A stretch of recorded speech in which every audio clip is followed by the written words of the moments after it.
नमस्कार। आयुन भारत बिहार झारखंड देखना शुरू कर चुके हैं आप सभी के साथ मैं ताना अधिकारी, और आज बात करेंगे बिहार चुनाव से जुड़ी सबसे बड़ी खबर की। आयुन भारत सूत्रों के हवाले से आज खबर आई कि एनडीए में सीट शेयरिंग पर बात बन चुकी है। जी हाँ, बिहार में बीजेपी और जेडीयू में सीट बंटवारे को लेकर आपसी सहमति हो चुकी है। कहा जा रहा है कि बीजेपी और जेडीयू दोनों ही पार्टियों की विधानसभा की 243 सीटों के बंटवारे में बराबर की हिस्सेदारी होगी, और इस फॉर्मूले में सहयोगी दलों का कोटा जो होगा वो दोनों दल अपनी सहमति से तय करेंगे। चलिए इस पर विस्तार से बातचीत करेंगे। मेरे साथ वरिष्ठ पत्रकार शैलेंद्र जी मौजूद हैं और हमारे साथ ऑनलाइन जुड़ चुके हैं। शैलेंद्र जी, सबसे पहले तो आपका आयुन भारत पे बहुत बहुत स्वागत है। खबर की शुरुआत आपसे करूंगी कि आज बड़ी खबर सामने आ रही है बिहार से, और विधानसभा चुनाव क्योंकि होने वाले हैं तो इसको लेकर अब कहा जा रहा है कि एनडीए में सीट बंटवारे का फॉर्मूला फाइनल हो चुका है। क्या है ये फॉर्मूला और क्या पूरी खबर आ रही है, विस्तार से बताइए थोड़ा। पहली बार नहीं है जब जेडीयू और बीजेपी बराबर सीटों पर चुनाव लड़ने का मतलब एक तरह से कहा जाए कि फैसला कर चुके हैं। पिछली बार भी ऐसा ही हुआ था, तब जेडीयू को 122 सीट मिली थी, मतलब जेडीयू प्लस, यानी कि जिस तरह से इस बार हो रहा है कि जेडीयू अपने कोटे से उपेंद्र कुशवाहा और जीतन राम मांझी को सीट देगी, वैसे ही बीजेपी जो है वो अपने कोटे से अपने सहयोगी यानी कि जो रामविलास पासवान की पार्टी है चिराग पासवान को सीट देगी। लेकिन फैसला यही है कि जिस तरह से पिछली बार 122 पर जेडीयू लड़ा था और 121 पर बीजेपी, वैसे ही लगभग फैसला इस बार भी होने की उम्मीद है। और वही चीज़ हो रही है कि यानी एनडीए में जो सीट बंटवारा हो रहा है उसमें जेडीयू बीजेपी सीट बांट ले रही, और वो अपने सहयोगियों को मनाएंगे, यानी कि जो उनके पाले में आएगा। क्योंकि पिछली बार आपने देखा था किस तरह से चाहे उपेंद्र कुशवाहा हों या फिर चिराग पासवान, दोनों ने अलग रास्ता अपनाया था। चिराग पासवान तो बागी थे और उसमें खूब विरोध कर रहे थे चाचा का, यानी कि नीतीश कुमार का, और वहीं उन्होंने प्रत्याशी खड़े किए थे जहां पर नीतीश कुमार के प्रत्याशी थे, और उन्होंने बड़ा डेंट किया था नीतीश कुमार को। तो ये कह सकते हैं कि इस बार साथ में हैं, बीजेपी के साथ रहेंगे। अब उनको समझौता बीजेपी से करना है। बीजेपी उनको कितनी सीटें देती हैं? पिछली बार वीआईपी थी, वीआईपी को 10 सीटें मिली थी, 4 सीटें जीते थे, और 7 सीट जीतन राम मांझी को जेडीयू ने दिया था जिसमें 4 सीट वो जीते थे। वीआईपी तो टूट गई, लेकिन जीतन राम मांझी चूंकि अपने परिवार में ही ज़्यादातर सीटें उनके थी, तो उनकी पार्टी इंटैक्ट है, उनकी सीटें इंटैक्ट हैं, और लगभग वही फैसला 2025 में भी हो रहा है। इसमें कुछ नई चीज़ नहीं है, और ये पहले से भी लग रहा था कि जो जेडीयू और बीजेपी है यानी कि एनडीए गठबंधन है उसमें सीट बंटवारा कुछ ऐसा ही होगा। अच्छा शैलेंद्र जी, एक चीज हमें ये भी बताइए कि लोजपा अध्यक्ष चिराग पासवान की नीतीश कुमार से पहले ही नहीं पटती है। ऐसे में बीजेपी किस तरह से चिराग पासवान को संभालेगी? क्योंकि खबर है कि चिराग को बीजेपी अपने हिस्से की 10 सीटें लड़ने के लिए दे सकती है, तो किस तरीके से ये आगे की प्लानिंग की जाएगी?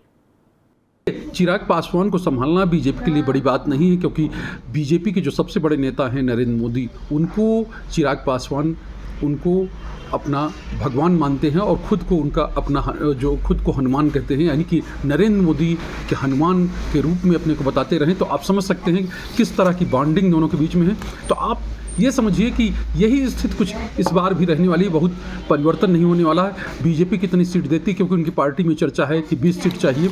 अब 20 सीट देती है कि नहीं देती है ये देखना होगा, लेकिन एक चीज़ तय है कि बीजेपी को मनाने में बहुत समस्या उनको नहीं होगी। बीजेपी उनको मना लेगी, उनके साथ हैं, केंद्र में मंत्री हैं, तो नरम और गरम यानी कुछ ऊपर और कुछ नीचे करके उनको सीटें दी जाएंगी, और वो सीटें हमको लगता है कि मान लेंगे, क्योंकि जो इंटरनल सोर्स हैं रामविलास पासवान की पार्टी जो है एलजेपी आर के यानी चिराग पासवान की पार्टी के, उसमें लगभग ये तय है कि बीजेपी के साथ रहना है, बीजेपी के हमको अलग नहीं जाना है, ये लगभग तय है। तो ऐसे में बहुत कुछ सीटें बहुत मायने नहीं रखती हैं दोनों के लिए कि क्या होता है, लेकिन थोड़ा सा जो कहें कि गठबंधन में थोड़ा बहुत इधर उधर होता है तो वो उतना चलता है, और वो लगभग वही स्थिति रहेगी। बीजेपी जो है बहुत आराम से चिराग पासवान को अपने पाले में तो रखेगी ही, उनको मना भी लेगी। शैलेंद्र जी, एक बात ये भी बताइए कि क्योंकि एनडीए गठबंधन में उपेंद्र कुशवाहा की आरएमएल और जितन राम मांझी की हिंदुस्तान आवाम मोर्चा भी शामिल है, तो इन्हें बीजेपी और जेडीयू कितनी कितनी सीटें दे सकती हैं और किस तरह से इन्हें जो है संभाला जाएगा? क्या कुछ रणनीति जो है अब बीजेपी और जेडीयू की ओर से देखी जाएगी? सीटें देने का कोई फार्मूला नहीं है। जीतन राम मांझी की पार्टी 4 सीटें जीती हुई 7 सीटों पर लड़ी थी, तो वो दावा ज़्यादा करेंगे, लेकिन हो सकता है कि 10 सीट तक उनको मिल जाए। और ऐसे ही उपेंद्र कुशवाहा पिछली बार कोई सीट जीत नहीं पाए थे, लेकिन उन्होंने एक बड़ा डेंट किया था एनडीए को और कई जगह उनके अच्छे वोट आए थे। और अभी हाल फिलहाल में उन्होंने सीएम से मुलाकात की है और एक फ़ोटो डाली है जिसमें नीतीश कुमार कंधे पे हाथ रखे हो, तो आप समझ सकते हैं कि क्या दिखाने और क्या जताने की कोशिश उपेंद्र कुशवाहा कर रहे हैं। क्योंकि उपेंद्र कुशवाहा इससे पहले भी अपने आप को या कहें कि उनके लोग जो हैं उपेंद्र कुशवाहा को नीतीश कुमार का एक तरह से कहा जाए कि उत्तराधिकारी, और ये कह सकते हैं कि नीतीश कुमार जो जगह खाली करेंगे उस जगह का एक तरह से कहें सबसे बड़ा कंटेंडर बताते रहे हैं। लेकिन हुआ क्या कि उन्होंने अपनी पार्टी का विलय भी कर दिया और उसके बाद स्थितियां बदल गई और उनको वहां से जाना पड़ा, यानी जेडीयू से बाहर जाना पड़ा। अब फिर जेडीयू के पास आ गए हैं, तो अब देखना है कि क्या होता है। लेकिन तस्वीर उन्होंने शेयर की है, तो आप समझ सकते हैं तस्वीर शेयर करके उन्होंने एक मैसेज देने की कोशिश की है, और मैसेज वो पहले भी देते रहे हैं और मैसेज अभी भी दिया। लेकिन इस मैसेज का कितना असर होता है, कितनी सीट उनको मिलती है, ये अभी देखना होगा। लेकिन ज़्यादा सीट मिलेगी ऐसा लगता नहीं है, आपस में जो तय हो जाए वही समझिए। और दूसरी चीज़ ये भी है कि गठबंधन में जो सहयोगी होते हैं, कई बार ये होता है कि सीट उनको दे दी जाती है और प्रत्याशी अपना दे दिया जाता है साथ में। जैसे उनके साथ हुआ था वीआईपी पार्टी के साथ, जो लोग जीते थे वो लगभग सब बीजेपी वाले थे और जाके उनको टिकट मिल गया वीआईपी पार्टी से और जीत गए, और उसके बाद फिर वो बीजेपी में आ गए, यानी कि उनका साथ जो है मुकेश सहनी का साथ उन्होंने छोड़ दिया। तो कुछ ऐसा भी हो सकता है कि अदला बदली कैंडिडेट की हो जाए, सीट भले ही उनके पास रहे लेकिन कैंडिडेट हमारा ले लीजिए, सीट आपको मैंने दे दिया, ये भी होता है। चलिए, तो ये तो आपने दर्शकों को विस्तार से बता दिया कि क्या कुछ जो है आगे की रणनीति देखने को मिलेगी जेडीयू और बीजेपी को लेकर।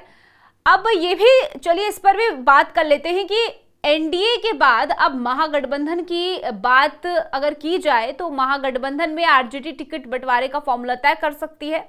तो ऐसे में कांग्रेस और जो राहुल गांधी है उनकी बिहार विधानसभा चुनाव में महागठबंधन में क्या भूमिका नजर आ रही है, ये थोड़ा सा स्पष्ट कीजिए। महागठबंधन के लिए एक टेढ़ी खीर होगी जो सीटों की कि किसको कितनी सीटें दिए जाएं, क्योंकि ये टेढ़ी खीर इसलिए मैं कह रहा हूँ क्योंकि पिछली बार कांग्रेस 70 सीटों पर लड़ी थी, 19 सीटें जीती थी और कांग्रेस को ही हार का कारण माना गया था महागठबंधन में। तो ऐसे में कांग्रेस भी अपनी भ्रकुटी ताने हुए है, इस बार लगातार आरजेडी से अलग बयान दे रही है, यानी दबाव बनाने की कोशिश हो रही। फिर दूसरी बात यह है कि जो वाम दल है उनका स्ट्राइक रेट सबसे अच्छा रहता है, आरजेडी से भी अच्छा।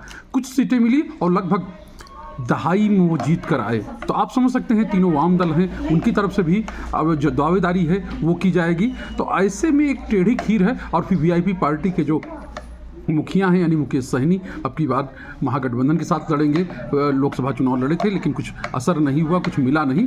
अब विधानसभा चुनाव भी लड़ेंगे, तो ऐसे में विधानसभा के चुनाव से पहले अपने आप को डिप्टी सीएम बता रहे हैं, डिप्टी सीएम के रूप में प्रोजेक्ट कर रहे हैं। अब कितना उनको कामयाबी मिलती है क्योंकि उनको भी सीट देना है, तो ऐसे में एक अनार 100 बीमार वाली स्थिति बनेगी। लेकिन जो तेजस्वी यादव हैं, चूँकि वो एक तरह से कहा जाए कि लीड करेंगे वो महागठबंधन को, ऐसे में उनके सामने सबसे बड़ा लक्ष्य यही होगा, सबसे बड़ी जवाबदेही यही होगी कि कम से कम सीटों में कैसे सब जो साथी हैं उनको निपटाया जाए और वो नाराज भी नहीं हो। दूसरी बात यह है कि अपनी सरकार बनाई जाए, क्योंकि तेजस्वी लगातार चाहते हैं, या कहें कि उनके पिताजी हर मंच से कहते हैं कि तेजस्वी को जो है पावर में आना चाहिए। तो तेजस्वी को पावर में लाने के लिए कांग्रेस को कट डाउन करना पड़े तो कोई बहुत बड़ी बात नहीं है, कांग्रेस की सीटें कम कर सकते हैं। 70 सीटें बहुत होती हैं 243 में से, तो ऐसे में कांग्रेस भी प्रेशर बना रही, वो 100 का दावा कर रही, वो एक अलग चीज़ें हैं। लेकिन जब आप बैठेंगे बार्गेनिंग क्या होती है वो देखना होगा। और फिर दूसरी चीज़, जो अपने आप को डिप्टी सीएम बता रहा है वो भी तो दावा करेगा,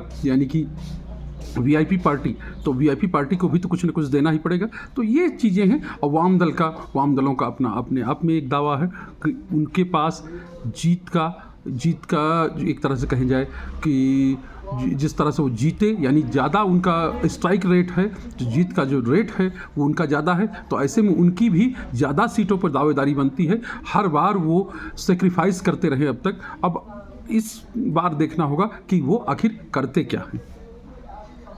तो बिहार में क्योंकि महागठबंधन की अगर बात की जाए तो आरजेडी और कांग्रेस के बीच में जो तनातनी देखने को मिल रही है पिछले कुछ समय से, तो कहा जा सकता है कि जो आगे का रोड मैप है, जो आगे का रास्ता होगा कांग्रेस के लिए, चाहे वो आरजेडी के लिए, चाहे वो तमाम कोई दूसरी पार्टी जो है सहयोगी दल हो, वो आसान नहीं रहने वाला है। क्योंकि महागठबंधन में पहले से ही सीएम फेस को लेकर तनातनी देखने को मिल रही है। किस तरीके से जो है एक सहमति जो है वो नहीं बन पा रही है। ऐसे में सीट शेयरिंग पर क्या कुछ होता है, क्योंकि इससे भी जो है दोनों कई दलों के बीच में कहा जा रहा है कि सहमति नहीं बन रही है। तो ऐसे में देखना होगा कि आने वाले वक्त में क्या कुछ होता है।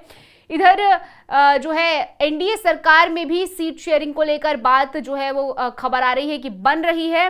देखना होगा कि चुनाव से पहले और क्या कुछ जो है चुनाव से जुड़ी खबर सामने आती है। शैलेंद्र जी, आपका बहुत बहुत शुक्रिया हमारे साथ जुड़ने के लिए। इस चर्चा को अब यहीं पर समाप्त करते हैं। दर्शकों से हम कहेंगे कि आपकी क्या कुछ राय है। बिहार चुनाव क्योंकि नजदीक है, ऐसे में पल पल की खबर हम आपको देते रहेंगे और इसी तरीके की चर्चा जो है वो आए दिन हम आपके सामने लाते रहेंगे। फिलहाल इस चर्चा को यहीं पर समाप्त करते हैं। आप इसी तरीके से जुड़े रहिए आयुन भारत बिहार झारखंड के साथ।